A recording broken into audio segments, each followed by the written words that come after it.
और भगवान की कृपा भी होनी चाहिए और प्रारब्ध भी अनुकूल होना चाहिए। तीनों जब मिल जाएंगे तब आप सबसे बड़े जो कामना कर रहे हो वो संपत्तिवान बन जाओगे। अब तप है नहीं तो आप संपत्तिवान कैसे बन सकते हैं? आपका प्रारब्ध नहीं है तो आप संपत्तिवान कैसे बन सकते हैं? भगवान की कृपा नहीं है तो आप संपत्तिवान कैसे बन सकते हैं? कौन ऐसा है जो नहीं चाहता संपत्तिवान मैं बनूं? भारत में पूछो, विश्व में पूछो, सबके अंदर यही कामना मैं संपत्तिवान बनूं। तो अपने कर्म को सफलतापूर्वक करना और प्रारब्ध अनुकूल होना और तपस्या के द्वारा भगवान की कृपा प्राप्त करना, जो चाहो प्राप्त कर लो। अब खाओगे मुर्गा मांस, पियोगे शराब, करोगे बेविचार और चाहोगे सर्वश्रेष्ठ धनी बनना तो कोई भी नहीं। पूर्व प्रारब्ध से आज धनी हो, अगर आज होश में नहीं रहोगे तो कल सुअर कुत्ता तुम्हें बनना पड़ेगा। हम ही लोग हैं और कोई नहीं है। ये मत समझो कि उनकी कोई प्रजाति अलग है, नहीं। हमारे कर्म बिगड़ जाते हैं तो हम नीच योनियों में जाते हैं और कर्म बन जाता है तो हम उच्च योनियों में जाते हैं। तो अच्छे कर्म करो, भगवान का नाम जप करो और दूसरों की सेवा करो, तो इसी प्रवाह से आप आगे चलकर धनी बन जाओगे। ना इस जन्म में सही तो अगला जन्म मिलेगा। ऐसे धनी कुल में होगा कि जन्म से ही धन संपत्ति का, वैभव का आपको खूब देखने को मिलेगा, भोगने को मिलेगा। पर तप, बिना तपस्या के, बिना भजन के ये बात असंभव है। कोई सोचे मैं पापाचरण करके बढ़ जाऊं तो थोड़े दिन बढ़ जाओगे, इसके बाद नष्ट हो जाओगे। और धर्म से चलोगे तो कुल परंपरागत तुम्हारे संपत्ति बनती रहेगी, बढ़ती रहेगी। इसलिए हमारी सबसे प्रार्थना है कि शराब मत पियो, मांस मत खाओ। इन चीजों से न तुम्हारा स्वास्थ्य ठीक रहेगा, न कर्म ठीक रहेंगे, न बुद्धि ठीक रहेगी और न परलोक बनेगा। सब कुछ नष्ट हो जाएगा। आप सोचो, हर जीव अपनी प्राण रक्षा चाहता है। आप एक चींटी के पीछे से अंगुली करिए, वो भागेगी प्राण बचा करके कि कहीं अंगुली हम पर अटैक न कर दे। और आप भैंस को, बकरे को, मुर्गे को मान लो आप नहीं काटते हैं, लेकिन आप मांस लेते हैं तो आप हिस्सेदार हुए, आप उसके वध के हिस्सेदार हुए, आपको उसके वध करने का दंड मिलेगा। इसलिए हमारी प्रार्थना है कि 56 प्रकार के भोग भगवान ने मनुष्य के लिए बनाए हैं, 36 व्यंजन बनाए हैं। खूब अच्छे अच्छे पदार्थ खाओ, जैसा तुम्हें भगवान ने सहयोग दिया। जरूरी है गंदे आहार करो। शराब पीकर कौन सी मानसिक उन्नति या शारीरिक उन्नति या लौकिक उन्नति, तीनों में बताओ कौन सी उन्नति होती है? शराब पी करके ऐसे लौकिक निंदा के पात्र बनते हैं कि नालियों में पड़े रहते हैं। ऐसे मतलब क्या हालत उनकी होती है। हमने एक देखा, छोटी सी नाली थी, वो साइकिल पार कर रहा था, तो वो इतनी बार कोशिश की, ऐसा लग रहा था जैसे कोई नहर पार करने के लिए विचार से युक्त हो, और साइकिल डगमगा रही थी और आखिरकार उसी नाली में मैं साइकिल सहित गिर गया। तब उसको पकड़ के उठाया और साइकिल बाहर की कि भैया, तो तब पता चला कि वो गंध से पता चला कि ये शराब पिए हुए है। तो ये लौकिक उन्नति। अच्छा, शरीर में भी आप डॉक्टरों से पूछ लो, ये मदिरा जा करके आपकी किडनी, लीवर इस पर प्रभाव डालती है, मतलब इनको खूब प्रभावित करती है। अच्छा, पैसा जाता है, स्वास्थ्य नहीं बनता, और वही 100-200 रुपया के हरी सब्जी और सेब अंगूर घर लेकर के जाओ तो बढ़िया बच्चे परिवार सब आनंदित हो। वो 1500 की शराब पी ली और ऐसे गिरते हो। तो इसलिए सबसे प्रार्थना है हमारी, एक बार बात मान लो, आपने पी लिया होगा तो अब कभी मत पीजिएगा। देख लिया उसका आनंद। अगर आपको नशे का आनंद लेना है तो नाम जप कीजिए, राधा राधा, देखिए कैसा नशा आता है जो कभी उतरेगा ही नहीं। हर समय एक खुमारी चढ़ी रहती है, एक आनंद चढ़ा रहता है, एक मस्ती बनी रहती भगवान के नाम में। पर वो थोड़ा पहले पाप नष्ट हो तब वो आनंद आएगा। इसीलिए जब कोई नाम शुरू करता है तो हृदय में जलन, मन की चंचलता, तो उसको अच्छा नहीं लगता। एक बार तुम डट कर नाम जप करो, एक बार हट कर नाम जप करो कि मैं कुछ भी हो जाए, फिर आप जब पाप तुम्हारे भस्म हो जाएंगे, फिर तुम्हें जो आनंद प्राप्त होगा आप फिर देख लेना। तो अगर धन प्राप्त करना है तो नाम जप करो, भगवान से प्रार्थना करो, अच्छे सफलतापूर्वक कर्म करो, तब जाके धन की प्राप्ति होती है। महाराज जी, भगवत प्राप्ति साथ साथ करनी हो। गृहस्थ में तो महाराज जी कामना रहती है कि धन भी कमाएं और भगवान भी मिल जाए। नहीं, आपने जानने की बात कही आत्मबोध। आत्मबोध के लिए जब तक इन समस्त आशाओं का त्याग नहीं होगा, कामनाओं का त्याग नहीं होगा, तब तक नहीं बनेगा। और गृहस्थ में भगवत प्राप्ति के लिए तो हमने इनको बताया कि कर्म को भगवत स्मरण करते हुए किया जाए और वो धर्म पूर्वक कर्म हो और भगवान को समर्पित कर दिया जाए, पूरे जीवन यही किया जाए तो भगवान कहते तेसाम हम समुद्धरता मृत्यु संसार सागरात। अनिरुद्ध गुलेरिया जी, हिमाचल से। राधे राधे महाराज जी। गुरुदेव भगवान, मैंने YouTube के माध्यम से एक संत भगवान के साथ भगवत चर्चा में आपके श्रीमुख से कर्म संन्यास के बारे में सुना था। मेरे गुरुदेव, आपसे निवेदन है कि मुझे गृहस्थ धर्म में कर्म संन्यास के बारे में बताएं। इसको जीवन में कैसे धारण कर सकता हूं, कैसे? कर्म संन्यास का तात्पर्य कर्मों का त्याग नहीं होता है। कर्म संन्यास का तात्पर्य होता है कर्मों का न्यास, समर्पण। कर्म करे, फल की आकांक्षा न रखे, धर्मयुक्त कर्म करे और वो भगवान को समर्पित कर दे। ये तो सर्वाणि कर्माणि मयि सन्न्यस्य मत्पराहा अनन्ये नैव योगेन माम ध्यायन्तु उपासते। भगवान कह रहे हैं ये तो सर्वाणि कर्माणि, जो सारे कर्म मेरे को समर्पित कर देता है। यत करोषि, जो भी कर्म कर रहे हो, व्यापार, नौकरी, जो भी जहाँ अपने अपने पद पर है, वो कर्म धर्म पूर्वक करे। अपना जो धर्म का क्षेत्र है उससे बाहर न जाए, अधर्म न करे, घूसखोरी न करे, पापाचरण न करे। तो जो कर्म कर रहे हो भगवत स्मरण करते हुए बीच बीच में करो और उस कर्म को भगवान को समर्पित कर दो। ये तो सर्वाणि कर्माणि मयि सन्न्यस्य मत्पराहा, और भगवान के परायण हो जाओ। भगवान कहते तेसाम हम समुद्धरता मृत्यु संसार सागरात। मैं उसका मृत्यु संसार सागर से पार करता हूँ, उसका उद्धार मैं करता हूँ, जो अपने सारे कर्म मेरे को समर्पित करके मेरा स्मरण करता रहता है। संन्यास मार्ग का अलग धर्म है, गृहस्थ का अलग धर्म है। गृहस्थ को चाहिए अपने कर्तव्य कर्मों को पवित्रता पूर्वक, धर्म पूर्वक करते हुए, भगवान का स्मरण करते हुए उस कर्म को भगवान को समर्पित करके भगवान के परायण रहे, तो इसी जन्म में उसका उद्धार हो जाएगा। समझ पा रहे हैं आप जी? सोवन मोहंती जी, राधे राधे महाराज।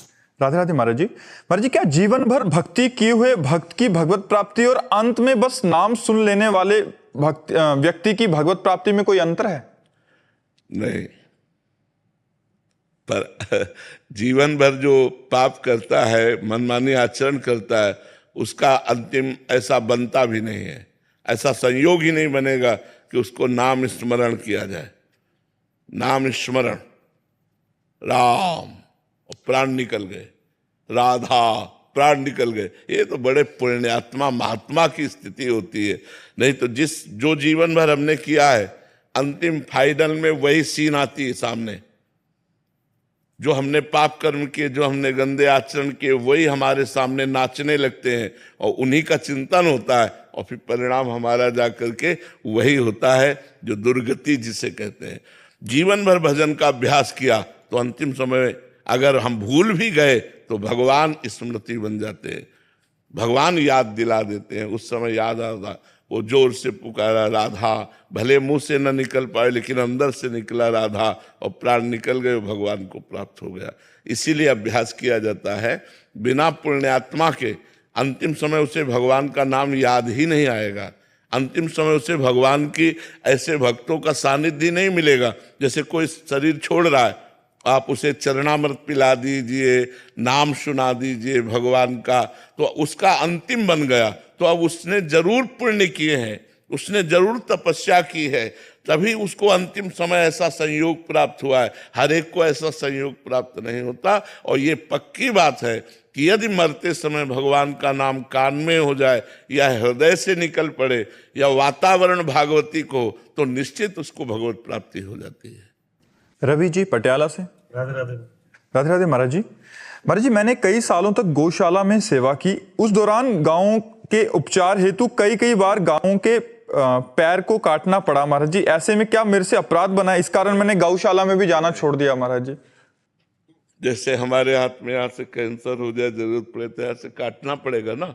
तो पूरे शरीर की रक्षा के लिए अगर एक अंग काट रहे हैं तो आप डॉक्टर हैं, आप उसको बचाने के लिए कर रहे हैं, ना कि आप उसको पीड़ा या मारने के लिए कर रहे हैं, आप उसको बचाने के लिए कर रहे हैं।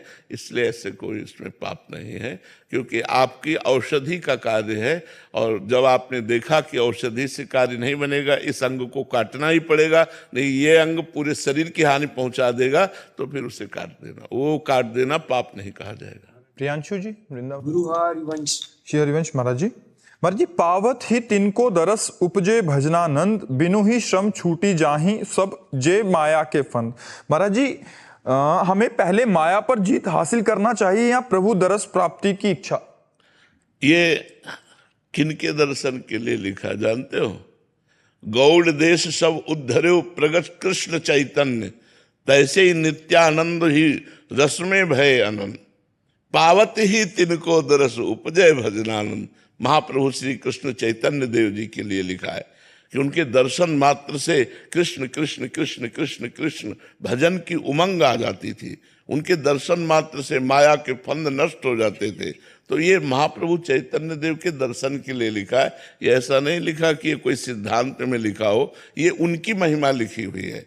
गौड़ देश सब उद्धर्यो प्रगट कृष्ण चैतन्य, तैसे ही नित्यानंद हो रस में भय अनंत, पावत ही तिनको दरस उपजय भजनानंद, बिन ही श्रम छुट जाए सब जे माया के फंद। बिना प्रयास के माया के मलों का नाश होकर के भजनानंद प्रकाशित हो जाता था महाप्रभु चैतन्य देव के दर्शन मात्र से। वो तो श्री कृष्ण प्रेम का मूर्तिमान अवतार है, प्रिया प्रीतम का मिलित रूप है। तो उनके दर्शन से ऐसा होना कोई आश्चर्य की बात नहीं थी।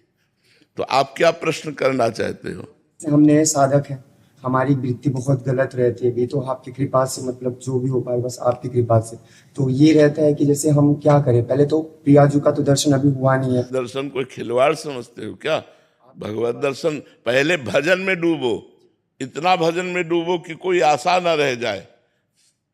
आशा जब तक है तब, अन्य आशा जब तक है तब तक भगवत साक्षात्कार स्वप्न में भी नहीं हो सकता। भगवत साक्षात्कार कोई खिलवाड़ है। जब समस्त आशाएं और कामनाओं का नाश हो जाता है तो एकमात्र लक्ष्य बन जाता है भगवान, और जिया न जाए, तब भगवान के दर्शन होते हैं। तो हमारा लक्ष्य दर्शन नहीं, हमारा लक्ष्य भजन होना चाहिए। दर्शन उनका मन आवे तो दे दे, ना मन आवे ना दे, हम लेकिन जिएंगे उनके लिए। हम उनके लिए रो तो सकते हैं, वो मिले ना मिले, मिलन के लिए तड़प तो सकते हैं ना, हम उनके लिए व्याकुल तो हो सकते हैं। तो हमें भजन के बल से भगवत दर्शन की व्याकुलता पैदा करनी है। हमें एक भी मिनट भजन से बिलग नहीं रहना, ये हमें नियम लेना है। गंदे आचरण कितना भी हमको जलाए मन, हम गंदा आचरण नहीं करेंगे, हम सहेंगे। इस मार्ग में सहनशील ही आगे निकल पाता है। नहीं तो मन का जब आकर्षण विषयों का होता है तो अच्छे अच्छे घुटने टेक देते हैं, अच्छे अच्छे। जब कोई सहनशील राधा राधा राधा बड़ी से बड़ी पीड़ा को हंस के मुस्कुरा के सह ले, वो भगवत मार्ग में चल सकता है। इसलिए खूब नाम जप करो, पहले हृदय को मजबूत करो। काम आ रहा है उसे सहो, क्रोध आ रहा है उसे सहो, जो विकार आ रहे हैं उनको हर वेग को सहो, भूख के प्यास को, सर्दी के गर्मी के हर वेग को सहो, तब जाकर के आप सहित सहित बाढ़ है भगति गृह तन गुरहितगार, तब वो जाकर के विशाल भक्ति का हृदय में प्रादुर्भाव होता है, जो भगवान की रूप माधुरी, भगवान की लीला माधुरी, गुण माधुरी में डुबो देता है। सातरति सातरति सा लोकांतार्यति, वो स्वयं तर जाता है, वो स्वयं तर जाता है, लोक के लोक को तार देता है जो भगवान से प्रेम करता है। देवऋषि उपाध्याय जी। श्री हरिवंश महाराज जी। महाराज जी, 32 सेवा अपराध में से अगर कोई एक अपराध बन जाए तो प्रायश्चित कैसे करें? नाम जप से, भगवान नाम जप से, नाम जप से अपराध नष्ट हो जाता है। अब नाम जप करेंगे और भावना करेंगे, प्रायश्चित करेंगे कि हमसे गलती हो गई, तो अपराध नष्ट हो जाता है। आज जिनके जी महाराष्ट्र से। राधे राधे महाराज जी। महाराज जी, मेरा मन भक्ति और माया के बीच अक्सर डोलता रहता है। कभी मैं नाम जोप और साधना में स्थिर रहता हूं तो कभी मन लालच और सांसारिक कामों के पीछे भागता रहता है। महाराज जी, प्राय सबका ऐसा मतलब कुछ लोग ऐसे होते हैं जिनका केवल मन माया में ही लगता है, भगवान में नहीं लगता।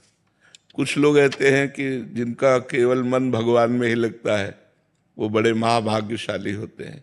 बकाया बीच वालों में हम लोग ज्यादा बहुतायत हैं, कुछ थोड़ा मन भगवान में भी लगता है, थोड़ा मन माया में भी लगता है, ऐसा बहुतायत पाया जाएगा। बहुत कम इन्हें गिने चुने लोग होंगे जो महाभाग्यशाली जन जिनका मन केवल भगवान में लगता है, और अधिकतर लोग पाए जाएंगे जिनका केवल मन संसार में लगता है, और बहुतायत संख्या मिलेगी जिनका मन थोड़ा भगवान में भी लगता है और थोड़ा माया में भी लगता है। तो अगर थोड़ा भगवान में लगने लगा है तो बड़ी कृपा हो गई है। हमें चाहिए कि उसी थोड़े मन को पकड़ के धीरे धीरे बढ़ाते चले जाएं भगवान की तरफ, तो माया अपने आप प्राप्त हो जाएगी। माया भगवान की दासी है, भगवान उसके स्वामी है। तो जब हमें भगवान मिल गए तो माया मिल जाएगी कि नहीं मिल जाएगी, सारा वैभव मिल जाएगा। तो मुझे चाहिए कि सबसे पहले भगवान को रिझाए। माया को हम प्राप्त करना चाहेंगे तो मायापति से विमुख होकर माया हमें कभी नहीं मिल सकती, किसी के हाथ नहीं लगी आज तक। और जो मायापति को प्राप्त कर लिए तो माया माँ के समान सेवा करने लगती है, माँ के समान। हम यही सबको समझाना चाहते हैं कि आप भगवान से विमुख होकर कभी सुखी नहीं हो सकते, कभी शांति प्राप्त नहीं कर सकते, आप चिंता रहित नहीं हो सकते, आप आनंदमय नहीं हो सकते। यदि भगवान से विमुख हैं तो आपको माया रौंद डालेगी, माया की ही आराधना करेंगे वही आपको रौंद डालेगी। और यदि भगवान की तरफ चलेंगे तो माया आपकी माँ के समान सेवा करेगी, क्योंकि भगवान के दास को माया कभी सताती नहीं है, माया सहयोग करती है। जैसे देखो, ये कपड़ा माया है, ये शरीर माया है, ये माइक माया है, टेबल माया है, सोफा माया है। ये बाधा पहुंचा रही क्या? ये सहयोग कर रही है। और इसी को विलासिता में ले लिया जाए तो यही मन बुद्धि को भ्रष्ट करके गंदे आचरणों में लगा देगी। देखो, संसारी आदमी अहंकार से युक्त रहता है तो यही माया उसको रौंद देगी, उसको नष्ट कर देगी, अहंकार नष्ट कर देगा। भगवान के आश्रित रहोगे तो थोड़ा बुद्धि काम करेगी, और नहीं तो अहंकार कहीं ना कहीं आपको चौपट कर देगा, कहीं ना कहीं आपको नष्ट कर देगा। तो हम माया की चाह कर रहे हैं, इस चाह को धीरे धीरे हटाने की कोशिश करें, भगवान की चाह को बढ़ाएं। और जैसे जैसे भगवान की चाह बढ़ेगी वैसे वैसे माया आपके पीछे लग जाएगी। तो अनचाहे अनमांगे आगे आवेगो, जो पल लागे पल को। अगर हम चाह ना करें तो जैसे पल लगने की चाह नहीं करते अपने आप लग जाती है, ऐसे ही आपको धन प्राप्त हो जाएगा यदि आप भगवान का भजन करोगे। हरि भज छाण न मान नर्तन को, मति बंछय रे मति बंछय तिल तिल धन को, अन मांगे आगे आवे गो, जो पल लागे पल को। बोले तुम केवल हरि का भजन, स्वामी हरिदास जी महाराज कह रहे, केवल हरि का भजन करो, केवल हरि का भजन करो। मत बंछय रे मति बंछय, क्यों चाह कर रहा है धन की, क्यों धन के पीछे भागा घूम रहा है। हरि के पीछे लग, धन तेरे पीछे लग जाएगा। हरि के पीछे लग, धन तेरे पीछे लग जाएगा। और हमारी बुद्धि भगवान से विमुख होकर धन चाहती है, तो ऐसे नहीं मिल सकता। भगवान से विमुख होकर जिनको पूर्व पुण्य से धन मिला है वो बहुत गंदी तरह धन का प्रयोग करते हैं, बहुत गंदी तरह धन का प्रयोग करके धन की दुर्गति और अपनी दुर्गति करते हैं। अब मदिरा, मांस, गंदे आचरण, सब बाहुल्यता इसकी, नरक जाने का सारा खेल नरक जाने का। और धन्य है वो गौ सेवा में लग गया, धन संत सेवा में लग गया, भगवान की कथा, भगवान के नाम कीर्तन। एक भगवान की कथा करे, हजारों लोग भगवान की कथा सुने, भगवान में आनंदित हुए। एक धन वो है और एक धन वो है। हमारे भागवतिक कानून में ये अपराध है, मांस खाना मनुष्य को ये अपराध है, सब मदिरा पीना अपराध है, पर स्त्री गमन करना अपराध है, हिंसा करना, जुआ खेलना, चोरी, ये सब अपराध के अंतर्गत भागवतिक कानून में अंतरात। तो इसको त्यागना चाहिए। तो जिनके पास भगवान से विमुख होकर धन भी है वो दुराचार में खर्चा हो रहा है, तो हमें चाहिए कि भगवान का आश्रय लेकर भगवान का नाम जप करते हुए धन की चाह को धीरे धीरे धीरे धीरे मिटा दे और भगवान की चाह को बढ़ा दे, तो धन अनचाहे अपने आप आ जाएगा, अनचाहे अपने आप आ जाएगा। परमानंद पाठक जी। राधे राधे महाराज जी। महाराज जी, मानव जन्म क्या 84 लाख योनियों के भोग के बाद ही मिलता है या मानव जन्म नहीं, इसका भगवत कोई भजन क्रम की... नहीं है। हमारे यहाँ सेवक जी महाराज कह रहे हैं, संस्कृति माज बरियाई के पायो मानुष देह वृथा कत डारत। भगवान ने कृपा की, 84 लाख योनियों के चक्र को रोक दिया और बीच से निकाल लिया। संस्कृति माज माने होता बीच, बीच से निकाल लिया और आप पर दया करके मनुष्य जन्म दे दिया कि अब तुम अपना सुधार कर लो। जब हम गर्भ में होते हैं तो गर्भ में थोड़ी देर के लिए हमको ज्ञान आता है, तो उस समय भयानक पीड़ा होती है, क्योंकि माँ के गर्भ में जब बंद जीव ऐसे कुंडलाकार होता है तो बंद उसको बड़ा कष्ट होता है। उसी समय उसको ज्ञान होता है, तब वो भगवान से प्रार्थना करता है कि हे भगवान, एक बार मुझे इस माँ के गर्भ रूपी नरक से बाहर कर दो, मैं आपका भजन करके दोबारा गर्भ में नहीं आऊंगा, एक बार मुझे कर दो। बस जहां भगवान से प्रार्थना करता है, भगवान ऐसा संयोग बना देते हैं, जीव बाहर आता है तो कहाँ वो ज्ञान अंतर ध्यान हो जाता है, तो कहता कहाँ कहाँ, अरे बोले बालक हुआ या बच्चा हो बच्ची हुई, और वो भूल जाता है धीरे धीरे, जैसे जैसे बड़ा होता गया, फिर वही खेल कूद, फिर वही स्त्री पुत्र धन, फिर वही माया का नाटक, और जीवन फिर जिस लिए हम आए थे वो हम फिर भूल गए। तो हमें चाहिए कि प्रधान कर्तव्य भगवान का भजन करते हुए, जैसी परिस्थिति में भगवान ने हमें जन्म दिया है, जैसी परिस्थिति में रह रहे हैं, उसमें संतोष करें। देखो, अगर संतोष करोगे तो जैसी स्थिति में उतने में आनंदित रहोगे, और संतोष ना हो तो करोड़ अरब खरब बढ़ते जाए फिर भी आप असंतुष्ट रहेंगे। सबसे बड़ा धन है संतोष धन। संतोष से कामनाओं का नाश होता है। संतोष करो, भगवान ने तुम्हें जो दिया है बहुत दिया है। नीचे झांक करके देखो, बहुत ऐसे लोग हैं जिनके पास जो तुम्हारे पास है वो उनके पास नहीं है। ऊपर मत देखो, नीचे झांक के देखो, बहुत से ऐसे लोग हैं जो तुम्हारे पास है वो उनके पास नहीं है। तो भगवान ने तुम्हें दिया, भगवान ने तुम्हें आंख दी, आंखें हटा देते तो कान दिया, श्रवणेंद्रिय हटा देते तो जबान दिया, सब कुछ दिया भगवान ने। अब भगवान का भजन कर लो, ना अपने कर्तव्य कर्म को करते हुए नाम जप लो। धन की चाह करोगे तो फिर धीरे धीरे बुद्धि खराब होती चली जाती है। जहां चाहे जिस डिपार्टमेंट में हो, जिसके दिमाग में धन है वो जरूर पापाचरण करेगा। तो हमें लगता है धन तो हमारी आवश्यकता है, गृहस्थी में है तो हम कर्तव्य कर्म कर रहे हैं, भगवान ने जितना हमें दिया है उतने में संतुष्ट हो जाना चाहिए। गांव में एक प्रार्थना करते थे, साईं इतना दीजिए जामे कुटुंब समाए, मैं भी भूखा ना रहूं और अतिथि ना भूखा जाए, कोई दरवाजे से भूखा ना जाए और मैं भी भूखा ना रहूं, मालिक इतना हमको दे दीजिए। तो भगवान हमें लगता है इतना तो सब दिए ही है आप लोगों को। अब एकदम अरब खरबपति के सपने देखोगे तो कभी संतोष नहीं प्राप्त होगा, असंतोष ही रहेगा चाहे जितना धन बढ़ता चला जाए। तो हमें लगता है भगवान का आश्रय लेकर नाम जप करना चाहिए और अपने कर्तव्य कर्म को करना चाहिए।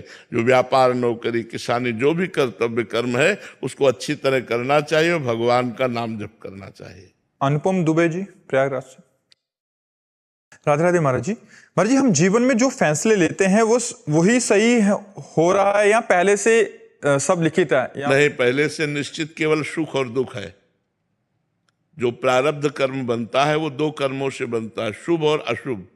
शुभ का परिणाम जो सुख होता है सांसारिक, और अशुभ का परिणाम दुख होता है। ये जो हम फैसले लेते हैं ये क्रियमाण है, ये वर्तमान का है ना, ये पूर्व का तो नहीं ना। अभी हम फैसले ले रहे हैं, अब उस फैसलों में देखना है कि धर्मयुक्त फैसला है कि नहीं।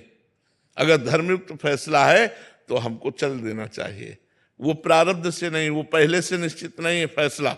जो फैसला हम ले रहे हैं वो क्रियमाण का है। वो क्रियमाण, तीन प्रकार के कर्म है, संचित कर्म, प्रारब्ध कर्म और क्रियमाण। तो क्रियमाण मनुष्य शरीर में ही होता है, पशु पक्षियों में नहीं होता। तो इस जन्म में जो हम क्रियमाण कर रहे हैं कि आज ऐसा किया जाए, अब ऐसा किया जाए। ये हमारा क्रियमाण है, ये प्रारब्ध प्रेरित नहीं है। प्रारब्ध प्रेरित है कि आप जा रहे हैं और अचानक घटना घट जाती है, ये प्रारब्ध प्रेरित है। आप जा रहे हैं, अचानक आपको कोई धनराशि मिल जाती है, ये प्रारब्ध है। प्रारब्ध ऐसा नहीं कि आपको नया संकल्प बनवाता हो, नया संकल्प तो बनता है क्रियमाण से, और प्रारब्ध उसमें अचानक आता है। अचानक आपने बहुत बढ़िया व्यापार किया और अचानक दुकान में आग लग गई, अब आपका प्रारब्ध आपको दुख दे रहा है, क्योंकि आपने तो प्रयास किया क्रियमाण सुख के लिए, लेकिन प्रारब्ध बुरा है, उसने दुख प्रदान कर दिया। छोटी सी एक दुकान रखी, बढ़ती चली गई, ये आपका पूर्व प्रारब्ध है। नया क्रियमाण छोटा सा, लेकिन प्रारब्ध बड़ा था, वो आपको बढ़ाता चला गया। तो प्रारब्ध जो है वो सुख और दुख देता है। जो फैसले लेते हैं वो क्रियमाण से होते हैं, और ये अनेक जन्मों का, जो जन्मों का गोदाम लगा हुआ है कर्मों का, उसे संचित कर्म कहते हैं। शैली शर्मा जी। राधे राधे महाराज जी। महाराज जी, जो चीजें इस जन्म में हमारे लिए पाना असंभव है, मन में कामना बनी रहती है कि अगला जन्म हो तो वो कामना पूरी हो। अरे नहीं, बहुत गलत बात है। संसार की चाह की पूर्ति के लिए हमारा अगला जन्म हो, ये कितना बड़ा भ्रम है। अरे अनेकों जन्म व्यतीत हो गए और इन सब भोगों को भोगते हुए कभी चाह पूर्ति नहीं हुई। चाह मिटाने के लिए मनुष्य शरीर मिला है, चाह बढ़ाने के लिए नहीं मिला। ऐसा भ्रम मत करो, नहीं तो अनेक जन्मों से भटकते चले आए, अनेक जन्म आगे और हमको भटकने पड़ेंगे। अगर मानो आप इस जन्म में मनुष्य हैं, तो क्या अगला जन्म आपको मनुष्य मिलेगा? क्या गारंटी, क्या गारंटी? भगवान ने कृपा करके मनुष्य जन्म दिया है, अगले जन्म में हम कहीं ऐसे पशु पक्षी न बने। इसलिए हमको इस जन्म में ऐसा उपाय कर लेना चाहिए कि हमारा या तो जन्म ही ना हो, और जन्म हो तो भगवान की कृपा से युक्त जन्म हो। ऐसा जन्म हो हम समाज सेवा कर सके, हम भगवान नाम जप सके, हम मंगल कर सके, दूसरों का परोपकार कर सके। ऐसी चाह मत करो कामनाओं की कि हमें अगला जन्म मिलेगा तो हमें हमारी चाह पूर्ति होगी। नहीं, बड़े बड़े सम्राट हो गए, भोगों को भोगते हुए कभी उनकी चाह पूर्ति नहीं हुई, तो हम लोग तो कैसे पूर्ण कर सकते हैं अपनी चाह को? चाह तो देवराज इंद्र की भी नहीं पूर्ति हुई, जिसके पास अप्सराएं हैं। देखो एक घटना, गौतम ऋषि की पत्नी अहिल्या बड़ी सुंदर थी। देवराज इंद्र ने, अब वो तो त्रिभुवन का स्वामी है, तो सोचो स्वर्ग की एक अप्सरा उतर जाए तो ऋषि मुनियों के मन को चंचल कर देती हैं। और उन अप्सराओं का स्वामी गौतम ऋषि का रूप धारण करके अहिल्या के साथ जाकर गलत आचरण किया। मतलब देवराज इंद्र की भी इंद्रियां तृप्त नहीं है भोगों में। वो जब त्रिभुवन पति है देवराज इंद्र, उसकी भी इंद्रियां भोगों से तृप्त नहीं, तो अपने लोगों की कहां से हो जाएंगी? इसलिए चाह मिटाना ही मनुष्य जीवन का कर्तव्य है, चाह बढ़ाना नहीं। हम तो यही प्रार्थना करेंगे कि आप नाम जप करके भगवान से कहिए कि हमारी ये चाह ही मिटा दीजिए जो संसार की तरफ जा रही है। रसिक मोहिनी जी। श्री हरिवंश महाराज जी। गुरुदेव भगवान, अगर गुरुदेव स्वप्न में आकर कुछ उपदेश करते हैं तो क्या हमें उसे प्रकट दिए हुए जो उस समय दिया उन्होंने उपदेश, उसको प्रकट में पालन करना चाहिए? अगर गुरुदेव प्रकट में विराजमान है तो सही करवा लेना चाहिए कि आपने स्वप्न में ये कहा, जागृत में आपका क्या आदेश है। अगर गुरुदेव अंतर ध्यान हो गए हैं तो आज्ञा मान करके पालन कर लेना चाहिए। सपना जी। राधे राधे महाराज जी। महाराज जी, मेरा प्रश्न है कि जब तक मेरी नौकरी नहीं लगी थी तब तक सब व्यर्थ सा लगता था, लेकिन आज जब नौकरी लग गई तो मुझे अभी सब व्यर्थ लग रहा है। सिर्फ जीवन यापन के लिए नौकरी करना जरूरी है या कोई इसका आध्यात्मिक महत्व भी है? नहीं, आध्यात्मिक महत्व भी है। यदि आप नाम जप करते हुए अपनी नौकरी को करें और परिवार को भगवान का स्वरूप मानकर उसकी सेवा में धन को लगाएं, और जो धन कमाती है उससे कुछ हिस्सा, मान लो कुछ हिस्सा निकालकर गौ सेवा में, संत सेवा में, बीमारों की सेवा में कहीं ऐसी जगह लगा दें, तो आपकी नौकरी का आध्यात्मिक योग बन जाएगा। उससे बहुत बढ़िया लाभ प्राप्त होगा। धन से बहुत बढ़िया धर्म भी होता है। यदि धर्म पूर्वक धन कमाया जाए तो बहुत से ऐसे लोग हैं जो बीमार हैं, औषधि के लिए परेशान हैं।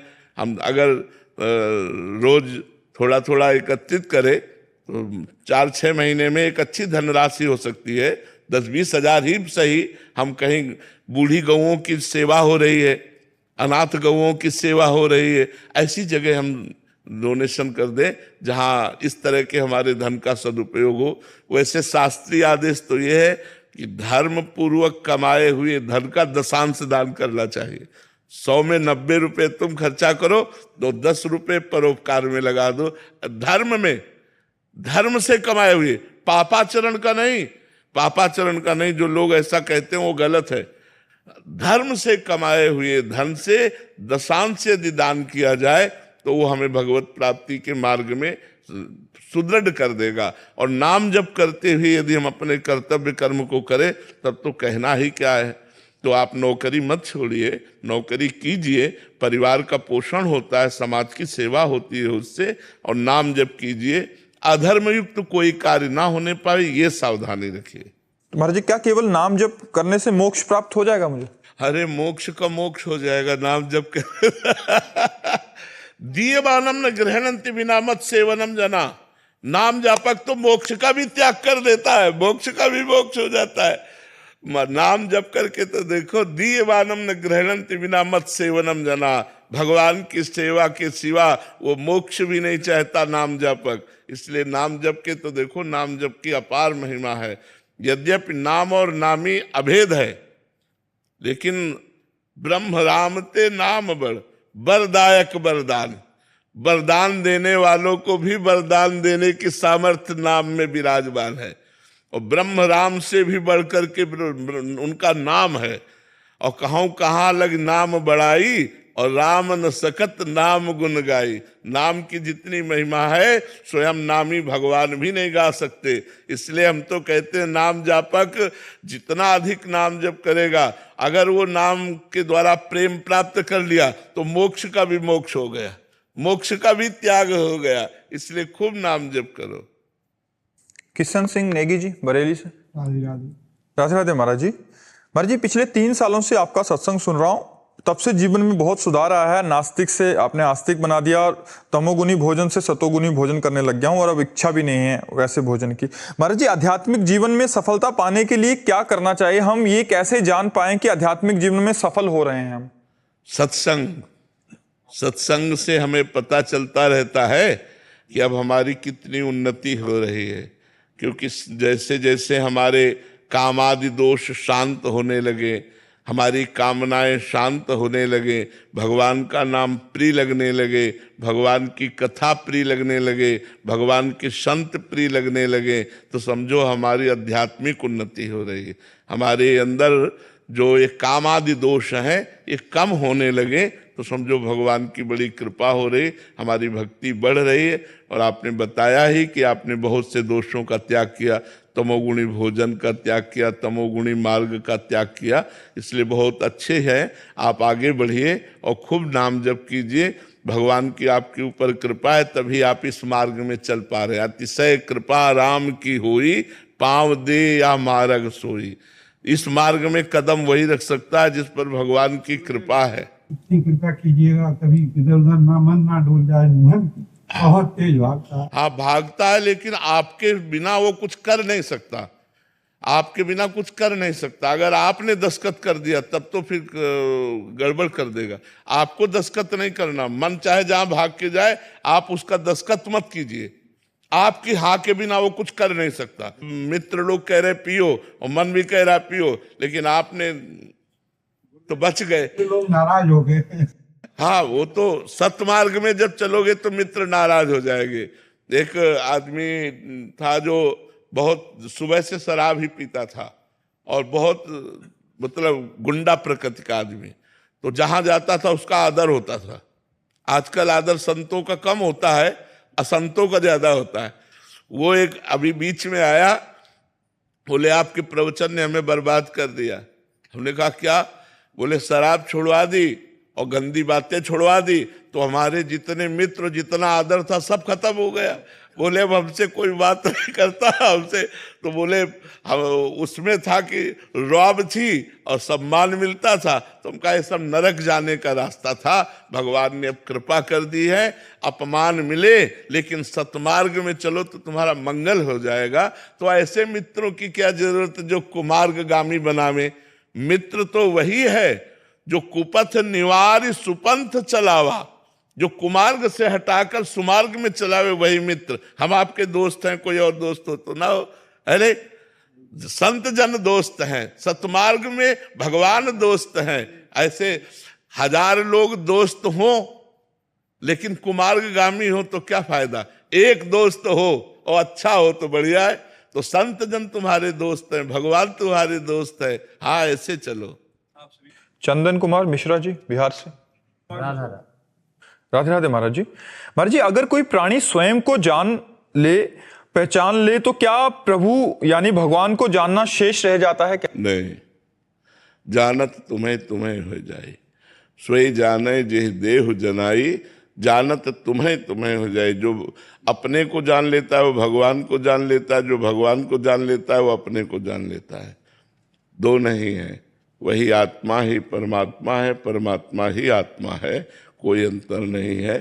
अगर हम जैसे पूरे ट्रक के एक बोरे का परखी के द्वारा देख लिया तो पूरे ट्रक का दाम लगा देते हैं, ऐसे ही भगवान का अंश स्वरूप आत्मा है। जो भी उसका अनुभव हुआ वो पूर्ण परमात्मा का अनुभव कर लेता है। आत्मबोध होते ही वो परमात्मा का साक्षात्कार कर लेता है। पर बहुत कठिन है आत्मबोध होना।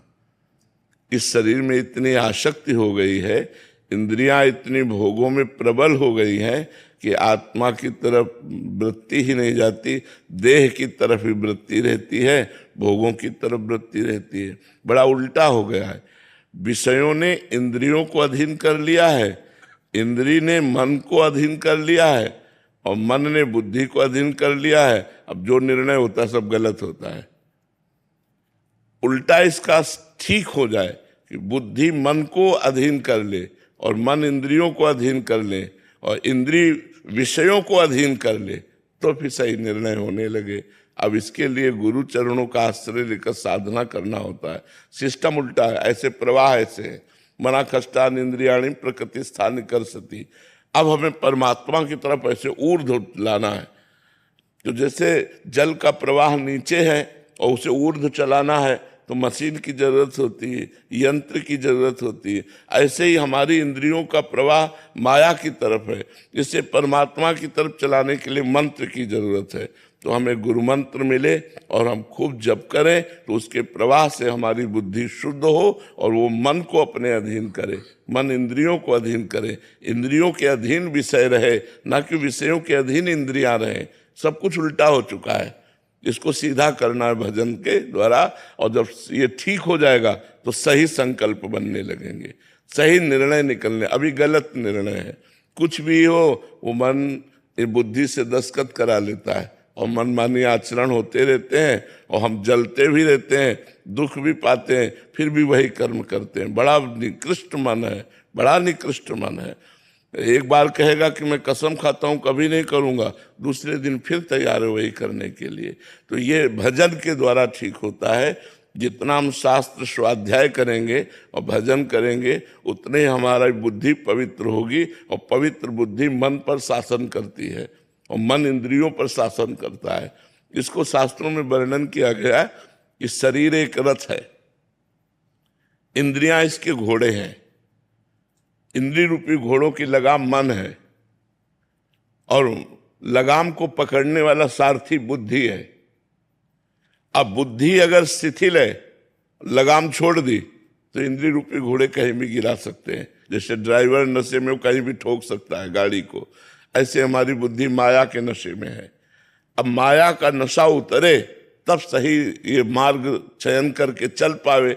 अभी तो जो मन आया सो खा लिया, जो मन आया सो पी लिया, जो मन आया देख लिया, जो मन आया सुन लिया, जो मन आया भोग लिया, यही है मनमानी आचरण होना। और उस जब बुद्धि शुद्ध हो जाती है तो ठीक आहार विहार, देखना सुनना बोलना वो सब निरपराध होता है। वो सब भागवतिक होता है, तब वो भगवान की तरफ, तब वो आत्मज्ञान की तरफ बढ़ता है, तब उसे इन शरीरों से वैराग्य और स्वरूप का बोध प्राप्त होता है। कठिन मार्ग है पर असंभव नहीं है। अगर हम गुरु चरणों का आश्रय लेकर प्रयास करें तो हम गृहस्थी में भी ये अनुभव कर सकते हैं। पर बराबर भजन, मन लगे चाहे ना लगे, सुख मिले चाहे ना मिले, शांति मिले चाहे ना मिले, हमें भजन करना है, ऐसा जो निश्चय कर लेता है वो निकल जाता है। और जो ये कि सुख मिले, अरे अभी तो वही काम आ रहा है, अभी तो वही मन अशांत है, इसका मतलब कोई लाभ नहीं मिला, और उसकी श्रद्धा पे टिक नहीं पाती है। बहुत काल तक भजन करता रहे तब वो माया को परास्त करके स्वरूप बोध की तरफ बढ़ता है। प्रांशु जी अहमदाबाद से। राधे राधे। राधे राधे महाराज जी। महाराज जी, जीवन में सदगुरु की प्राप्ति प्रारब्ध से होती है या इसके पीछे मनुष्य का अपना यत्न होता है? नहीं, इसमें ना यत्न काम करता है ना प्रारब्ध काम करता है, इसमें कृपा काम करती है। जैसे हनुमान जी महाराज को जब विभीषण जी ने देखा तब ये नहीं कहा मैं बहुत भजन कर रहा था इसलिए आपकी प्राप्ति हुई, ये नहीं कहा मेरे भाग्य में लिखा था इसलिए आपकी प्राप्ति हुई, कहा अब मोहि भा भरोस हनुमंता, बिनु हरि कृपा मिले नहीं संता। आज मुझे भरोसा हो गया कि मेरे ऊपर श्री राम जी की कृपा है, क्योंकि यदि कृपा ना होती भगवान की तो आप जैसे संतों के दर्शन न होते। जो प्रभु मोहि अनुग्रह कीन्हा, तो तुम आई दर्श हट दीना। जो प्रभु ने हम पर कृपा की तो तुम अपनी तरफ से आकर मुझे दर्शन दिए। तो गुरु की प्राप्ति हमारे प्रयत्न से नहीं होती। प्रयत्न से इसलिए नहीं होती कि हम बाहरी चीजें देख सकते हैं, लेकिन जो गुरु बनाने के लिए चाहिए वो हम नहीं देख पाएंगे। जितेंद्रियता, आत्मबोध, भगवत प्रेम, ये बुद्धि के द्वारा नापे नहीं जा सकते, क्योंकि बुद्धि प्राकृतिक है, वो प्रकृति की चीजों को देख सकती है। आप किसी संत की प्रवीणता को देख सकते हैं, बोलने की प्रवीणता को देख सकते हैं, उनके वैभव को देख सकते हैं, वाहवाही को देख सकते हो, ये सब मायाकृत है। तो आपका प्रयत्न असफल रहा, आपके प्रयत्न से गुरु की प्राप्ति। और भाग्य से इसलिए नहीं होती कि भाग्य में दो ही बातें होती, शुभ और अशुभ। शुभ का फल सांसारिक सुख और अशुभ का फल सांसारिक दुख। धाम, नाम, भगवत भक्ति, भगवत भक्तों का संग, ये केवल कृपा से होता है, ये न भाग्य से होता है न प्रयत्न से होता है। भगवान जब द्रवहि दीन दयालु राग हो तो साधु संगति पाइए। जब भगवान द्रवित होते हैं तो संतों का संग प्रदान कर देते हैं। संत मिलना कोई साधारण बात थोड़ी है, भेषधारी मिलना बात अलग है, लेकिन संत मिलना ये बड़े भाग्य की बात होती है। बड़े भाग्य तब कहते हैं हम जब हमें संत मिल जाते हैं। अब हमारे बड़े भाग्य हो गए कि अब हमें संत, बड़े भाग पाइब सत्संगा, बिनय प्रयास होय भव भंगा। तो हम तब बड़े भाग्य, जैसे अब हम वृंदावन वास करते हैं तो अब हम कहते हैं हमारे बड़े भाग्य, हमें वृंदावन वास मिला। लेकिन ये भाग्य से नहीं मिला, ये हमारे भाग्य से नहीं मिला। प्रथम यथामति प्रणवों श्री वृंदावन अतिरम्य, श्री राधिका कृपा बिनु सबके मनन अगम। श्री राधा रानी की कृपा के बिना ना आप वृंदावन आ सकते न वृंदावन रह सकते। जिनको वृंदा विपिन है, कृपा तिनय की होय, वृंदावन में तवै तो रहन पाई है सोय। तो धाम, नाम, रूप, कृपा, सदगुरु, ये सब एक ही बात है। हमारे ऊपर कृपा हुई तब सदगुरु की प्राप्ति होती है, ना कि अपने प्रयत्न से, ना अपने भाग्य से। बात समझ में आ रही है आप? ओम प्रकाश गर्ग जी। राधे राधे महाराज जी। महाराज जी, संसार का सबसे बड़ा सत्य और सबसे बड़ा असत्य क्या है? संसार ही असत्य है और भगवान ही सत्य है। उमा कहूं मैं अनुभव अपना, सत हरि भजन जगत सब सपना। इस चौपाई में तुम्हारे दोनों उत्तर है। सपना माने झूठा, सबसे झूठा क्या है? ये संसार। और सत्य क्या है? सत हरि भजन, भगवान का भजन। उमा कहूं मैं, भगवान शंकर का अनुभव। उमा कहूं मैं अनुभव अपना, सत हरि भजन जगत सब सपना। जैसे हमने स्वप्न में देखा कि राजा बन गए, बड़ा सुख बड़ा वैभव, लेकिन जब जगे तो टूटी चारपाई में पड़े हैं। ऐसे ही पूरा जीवन हो गया कमाते हुए, तुम्हें पूरा जीवन हो गया लड़का बच्चा परिवार व्यवहार मित्रता सब करते हुए, मरे तब तुम्हारे साथ क्या जाएगा? न मित्र, न धन, न मकान, न गाड़ी, न घोड़ा, न रुपया, न पैसा, न शरीर। तो झूठा रहा कि नहीं रहा? हाथ नहीं लगा कुछ, और 60-70 वर्ष से लगे थे, और जहां जाना है वहां के लिए कुछ एकत्रित नहीं किया, एक भी नाम जप नहीं किया, भजन नहीं किया, भगवान का चिंतन नहीं किया, तो हाथ क्या लगा? मरे तो खाली हाथ। एक बार सिकंदर बादशाह, बड़ा बलवान बादशाह था, तो उसकी जय जयकार हो रही थी और वो जा रहा था, तो एक फकीर फटा कपड़ा पहने हुए सामने खड़ा हुआ, सुई और तागा लिए हुए, और उसने कहा बादशाह रुको। तो देखा फकीर, तो उतर कर नमस्कार किया। बोले तुम बहुत शक्तिशाली बादशाह हो, तुम जो चाहो कर सकते हो, तुम विजय हासिल करते हो, हमारा एक काम छोटा सा कर दो। तो उनका बोलिए। बोले हम गरीब आदमी हैं, हमारे कपड़े फट जाते हैं, तो सुई धागा का जरूरत पड़ती, तो जब मैं परलोक जाऊंगा तो वहां मुझे सुई धागा दे देना ये। तो उसने कहा पागल हो क्या, परलोक में कहीं सुई धागा जाता है? अच्छा, परलोक में सुई धागा नहीं जाता? बोले जब परलोक में सुई नहीं जाती तो तू हजारों की हिंसा करके ये धन एकत्रित कर रहा है, क्या तू परलोक ले जाएगा? सिकंदर एकदम सावधान हो गया। सोच, जब तू मरेगा तो से तेरे साथ ये वैभव, ये सेना, ये राजपद, ये वाहवाही कुछ जाएगी? तो उसने कहा नहीं। तो बोले बस विचार कर, मैं तुझे विचार करने के लिए बताया था। तब सिकंदर ने कहा जब सिकंदर मरे तो ऐसे हाथ उसके खोल करके रख देना कि कुछ नहीं ले जा रहा है। इतना बलशाली सिकंदर जो सब जगह विजय प्राप्त करता था, आज जब मरा तो खाली हाथ जा रहा है, इसलिए हमारे 100 से हाथ ऐसे खुला कर देना। तो यहां से झूठा सब कुछ हुआ कि नहीं हुआ? क्योंकि हाथ तो कुछ नहीं लगा ना। तो सत हरि भजन जगत सब सपना, उमा कहूं मैं अनु, सबसे झूठा संसार और सत्य भगवान और भगवान का भजन। अंजू जी छत्तीसगढ़। राधे राधे महाराज जी। भगवान श्री जी को सबसे अधिक क्या प्रिय है? लालजू। श्री जी को सबसे अधिक क्या प्रिय है? लालजू। पहला पद चतुरासी जी का पढ़ के देखो। जोई जोई प्यारो करे, सोई मोहि भावे, भावे मोहि जोई, सोई सोई करे प्यारे। श्री जी कह रहे मोको तो भावती ठोर, प्यारे के नैनन में, प्यारो भयो चाहे मेरे नैनन के तारे। मेरे तन मन प्राण हूं ते, प्रीतम प्रिय। श्री जी को क्या प्यारा है?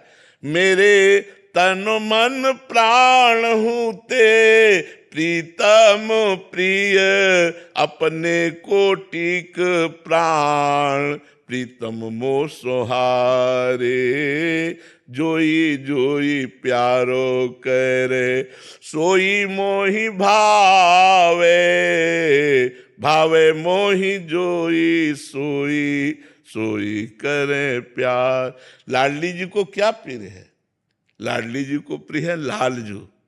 लालजू को क्या प्रिय है? लाडली जू। लाडली लाल दोनों को प्रिय क्या है? प्रेम। इसीलिए जिस भक्त के हृदय में प्रेम आ जाता है, भगवान उसकी सेवकाई करने लगते हैं। भगवान पग चापू और सेज बिछाऊं, नौकर बनूं हजाम, हाकू बैल बनो गडवारो, बिना तनख्वाह रथवान, यही तो मेरे मन में ठणी, भगत मेरे मुकुट मणि। अपनो परण विसार, भगत को पूरो परण निभाऊं, जाचक जाचू कहे तो बेचे से बिक जाऊं। जहां भक्त के हृदय में प्रेम आ जाता है तो भगवान बिकने के लिए तैयार हो जाते हैं। लाडली लाल को प्रिय है प्रेम। लाडली जी को प्रिय है लालजू, लालजू को प्रिय है लाडली जू, लाडली लाल को प्रिय है प्रेम, और सखियां प्रेम की मूर्ति हैं, इसीलिए सखियों को बहुत प्यार करते हैं लाडली लालजू। और जिनके हृदय में प्यार आ जाता है, प्रेम आ जाता है लाडली लाल का, लाडली लाल उसके साथ साथ डोलते हैं, उसके पीछे डोलते हैं। नीरज उनियाल जी। राधे राधे। राधे राधे महाराज जी। महाराज जी, ईश्वर के प्रति सच्चे प्रेम की पहचान क्या है और मैं उसे अपने भीतर कैसे जगा सकता हूं? जिया न जाए। भाई जी महाराज श्री हनुमान प्रसाद पोद्दार जी महाराज एक प्रेम दर्शन में लिखते हैं, शायद इसको ही इश्क कहते हैं, जैसे कोई दिल को मसला करे, एक पीड़ा। उर्दू में उसे इश्क कहते हैं, हिंदी में उसे प्रेम कहते हैं। पीड़ा, एक इष्ट के लिए एक पीड़ा, एक विरह, एक व्याकुलता, एक तड़पन। प्रेम की जो अवस्था है, चरम अवस्था तो बताई नहीं जा सकती, क्योंकि अनिर्वचनीयम प्रेम स्वरूपम, प्रेम के स्वरूप का प्रवचन नहीं हो सकता, वचन के द्वारा उसे बताया नहीं जा सकता। प्रतिक्षण वर्धमानम, क्योंकि वो प्रतिक्षण बढ़ता रहता है। सूक्ष्मतरम, बड़ा सूक्ष्म विषय प्रेम है। अनुभव स्वरूपम, वो केवल अनुभव में आता है। कामना रहितम, उसमें कोई कामना नहीं होती। हृदय में एक व्याकुलता, जब से तुम बिछुरे प्यारे, कबहु न पायो चैन, दरस बिन दुखन लागे नैन। अपने प्यारे के लिए न रात्रि में नींद आती है, न भोजन अच्छा लगता है, न हंसना अच्छा लगता है, न कोई भोग अच्छा लगता है, न कोई बातचीत अच्छी लगती है। नारायण हरिभजन में ये पांचों न सुहात, विषय भोग, निद्रा, हंसी, जगत प्रीति, बहुबात। बहुत लोगों से बात करना, हंसना, मजाक करना, मनोरंजन करना, ये सब भूल जाता है उपासक। रात दिन केवल प्रभु के लिए तड़पन, वो अंदर की तड़पन। जरूरी नहीं कि आंसू निकले, जरूरी नहीं, जैसे कोई दिल को मसला करे, एक हृदय में पीड़ा। मीरा जी जैसे कहती हैं, जो मैं ऐसा जानती प्रीत किए दुख होए, नगर ढिंढोरा पीटती अजीब प्रीत न करियो कोई। नगर ढिंढोरा पीटती अजीब प्रीत न करियो कोई, जो मैं ऐसा जानती। प्रेम में एक वो अपार सुख जो सहा नहीं जा रहा। यहां दुख का मतलब सांसारिक क्लेश से नहीं है कि जो मैं ऐसा जानती प्रीति के दुख हो। आनंद सहा नहीं जा रहा, वो सुख सहा नहीं जा रहा। प्रभु के चिंतन में जो सुख है वो कहीं और थोड़ी है। एक हृदय में विशेष आनंद की उल्लास जो सहा नहीं जा रहा, रात दिन सहा नहीं जा रहा, ऐसा लग रहा है हृदय फट जाएगा। तभी तो धीरे धीरे धीरे धीरे सहत सहत बाढ़े भगति गृह तन गुरहित गार। धीरे धीरे सहते सहते हृदय इतना मजबूत हो जाता है कि प्रभु की रूप माधुरी को देखकर भी वो जिंदा रहता है। नहीं, प्रभु के रूप को देखते ही दिल की गति रुक जाए, प्राण निकल जाए। इतने सुंदर, इतने आनंद समुद्र है कि प्राण निकल जाए। एक प्रसंग आता है श्री कृष्णदास जी वल्लभाचार्य जी के शिष्य, तो श्रीनाथ जी के लिए सामान लाने के लिए जाया करते थे, भोग की, श्रृंगार की सामान लाने। जहां भी जाने को मिला तो आगरा गए हुए थे, तो देखा कुछ लोग एकत्रित हैं, भीड़ लगी हुई है। कौतूहलवश वो भी चले गए, क्या हो रहा है? तो देखा वहां वैश्या नृत्य कर रही थी, एक नवीन वैश्या, और ऐसे हाव भाव प्रस्तुत कर रही थी। बहुत अच्छा लगा उसके हाव भाव देखकर। अब अपनी अपनी सोच होती है ना, अब वो अपनी सोच में डूब गए। ये सांसारिक व्यक्तियों को रिझा रही है, अगर ये भगवान को रिझाती तो इसका जन्म सार्थक हो जाता। उस समय उन्होंने 10 रुपया ऐसे, तो वो वैश्या नजदीक आई, वैश्या को देखा, वैश्या ने समझा ये हम पर लुभायमान हो रहे हैं, 10 रुपया दिया। तो जहाँ रुके हुए थे वहाँ बुलाया साज समाज के सहित और कहा जिस राग में हम कह रहे हैं ये पद सुनाओ। वो प्रवीण वैश्या थी, आलाप लेकर के उसी राग में, और जैसे उन्होंने कहा ऐसा अभिनय करो जैसे सामने बादशाह बैठा हो, और बादशाह के सामने जिस लिहाज से नृत्य किया जाता वैसा नृत्य किया। 1000 मुद्राएं दी और कहा यदि हमारे बादशाह के सामने चलो तुम जितना धन कहोगे वो तुम्हें देंगे। उनके आदमियों को धन दे दिया, उनको हटा दिया और कहा हमारे साथ चलो। अब वो धन की लोभी वैश्या उनके साथ चली आई। अब पूरे ब्रजमंडल में बदनामी हो गई कि कृष्णदास जी इतने बड़े महात्मा और 60-70 वर्ष के, बोले नए यौवन अवस्था की वैश्या को लाए हैं। अब संतों का दिमाग अलग होता है ना। अब समाज में तो ये निंदा होने लगी कि अरे यार इनकी बुढ़ापा में बुद्धि वैश्या में लग गई। यार भगवान की बड़ी विचित्र माया है। अपनी कुटिया के बगल में कुटिया बनवाई रहने के पास, और समस्त ब्रजमंडल के जो गिरिराज जी के जैसे मानसी गंगा, राधा कुंड, श्याम कुंड, ललिता कुंड, अप्सरा कुंड, सब में स्नान करवाया उसको। और पद ठाकुर जी श्रीनाथ जी का पद याद करवाया उसको और कहा आज मैं अपने बादशाह के सामने ले चल रहा हूं, अगर तू परफेक्ट निकल गई तो तेरा बेड़ा पार हो जाएगा। जीवन भर के लिए मैं जितनी संपत्ति कहेगी दे देंगे, क्योंकि जानते थे कि बचेगी ही नहीं। सामने ले गए तो श्रीनाथ जी महाराज जी यहीं विराजमान थे गिरिराज जी में। वो तो बाद में गए हैं, नाथ द्वारा में बाद में गए हैं, पहले तो यहीं के तो प्रकट हुए हैं गिरिराज जी से। श्रीनाथ जी के सामने जो मंदिर गिरिराज जी में है ले गए और कहा नृत्य शुरू कर, और साजबाज अपने समाजियों का। और जे ही नृत्य करके ऐसे किया और ऐसे दृष्टि गई, देखा कोटि कोटि काम को मूर्छित करने वाले ललित त्रिभंगी। श्रीनाथ जी से कहा कृष्णदास जी ने कि हर बार सामान लाता हूं आपके लिए, इस बार एक नई सामान लाया हूं, इसे आप स्वीकार करें। नई सेवा सौंध है।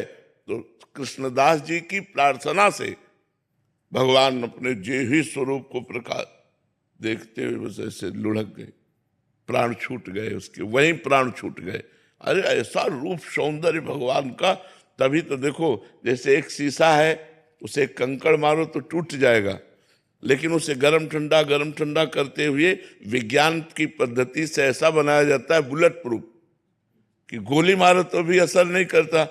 ऐसे ही हमारे हृदय को भक्ति के द्वारा भगवान इतना मजबूत बना देते हैं कि भगवान की रूप माधुरी क्या, भगवान के श्रीअंग की सेवा करते हुए भी वो स्वस्थ चित्त रहता है। नहीं, आनंद के समुद्र हैं भगवान। हम लोग क्षुद्र आनंद बिंदुओं को, जैसे प्यासा आदमी ओस कण चाटे, ऐसे हम भोगों से अपनी आस मिटाना चाहते हैं, प्यास मिटाना चाहते हैं, और हैं भगवान के अंश, इसलिए हमारी प्यास कहीं मिटती नहीं। हमें चाहिए आनंद समुद्र जहां दुख का लेस नहीं, वो है श्री भगवान। जब उनके लिए व्याकुलता पैदा हो जाए, यही प्रेम का कि न खान पान ते भावे है, नहीं कोमल वसन सुहावे है, सब विषय लगे ते खारा है, हरि आशिक का मगन्यारा है। जो भगवान का आशिक है उसका कुछ अलग ही स्वरूप रहता है। कहीं कोई रुचि नहीं, कहीं कुछ अच्छा नहीं लगता जगत में, बस वो यही खोज करता रहता है कैसे भगवान मिल जाए, कैसे भगवान का साक्षात्कार हो जाए। किसका प्रश्न था, समझ पाए आप? हमको अपना कर लो शंकर, हमको अपना कर लो शंकर, हमको अपना कर लो शंकर। हम तुम्हारे हैं जन्म जन्म से, हम तुम्हारे हैं जन्म जन्म से, इसकी हामी भर लो शंकर, इसकी हामी भर लो शंकर। बहते हैं भव सिंधु बीच हम, बहते हैं भव सिंधु बीच हम, बाह हमारी धर लो शंकर, बाह हमारी धर लो शंकर। रहे न नहीं तिल मात्र शेष अब, रहे नहीं तिल मात्र शेष अब। दोष हमारे हर लो शंकर, दोष हमारे हर लो शंकर। निकलो नहीं निकाले ही से, निकलो नहीं निकाले ही से। शुक्ल ही धर हर लो शंकर, शुक्ल ही धर हर लो शंकर। हमको अपना कर लो शंकर, हमको अपना कर लो शंकर। नमः पार्वती पदे हर हर महादेव। सर्वेषामद्यहन्तारं ध्यानगम्यं जटाधरं, वाराणसीपुरी मध्ये वसन्तं मोक्षदायिनं, विश्वनाथं च वागीशं वेदवेदान्तपारगम्, चन्द्रमौलीश्वरं वन्दे शरण्यं सर्वदेहिनां। नमः पार्वती पदे हर हर महादेव। हर जय जय श्री राधे। आपका स्वास्थ्य सही है? हाँ, कृपा है आपकी। अब आप एक श्लोक और सुनाओ हमको कोई। मैं आपको चतुर श्लोक की भागवत सुनाता अरे हूँ। क्या बात कर ली, बहुत। अहमेवासमेवाग्रे नान्यद्यत्सत्सत्परं, पश्चादहं यदेतच्च योऽवशिष्येत सोऽस्म्यहम्। हृतेर्थं यत् प्रतीयेत न प्रतीयेत चात्मनि, तद्विद्यादात्मनो मायां यथा भासो यथा तमः। यथा वहन्ति भूतानि भूतेषु चावचेष्वनु, प्रविष्टान्यप्रविष्टानि तथा तेषु न तेष्वहम्। एतावदेव जिज्ञास्यं तद्विजिज्ञासुनात्मनः, अन्वयवितिरेकाभ्यां यस्यात् सर्वत्र सर्वदा। बहुत सुंदर, बहुत सुंदर। भगवान लाइन सुना दी थी। हाँ, सुना। ये घासीराम जी के ऊपर हमारे जो पूर्वज हैं उन्होंने लिखी। बात कहने की नहीं हो, बात कहने की नहीं, तूने जो गवाई है, तूने हर बार हरि नाम सुध भुलाई है, तूने हर बार हरि नाम सुध भुलाई है। आके 9 मास पड़ा गर्भ में पुकारे तू, जग में आने के लिए राम को सवाले तू। ओ नरक से दूर किया फिर न ये नाम लिया, आंख खुलते ही बंदे राम को छोड़ दिया। और अब भी संभल जा, बच के निकल जा, पापों की घटा छाई है, तूने हर बार हरि नाम बुलाई है। आके विषयों से तूने पाप को कमाया है, कैसे ले जाएगा जब साथ कुछ न लाया है। सारा परिवार झूठा तुझे तृष्णा ने लूटा, कुछ नहीं पाया बंदे है तेरा भाग्य फूटा। फिर कह रहे प्रभु अब भी संभल जा, बच के निकल जा, मुश्किल से बेरुहाई है, तूने हर बार हरि नाम सुध भुलाई है। अंतिम लाइन है, देख प्राणी तेरी जब अंत घड़ी आएगी, बिन मुहूर्त तेरी डोली सजाई जाएगी। तेरी डोली सजाए अंत शमशान जाए, और मिलके सब फूके तुझको मानो होली जलाए।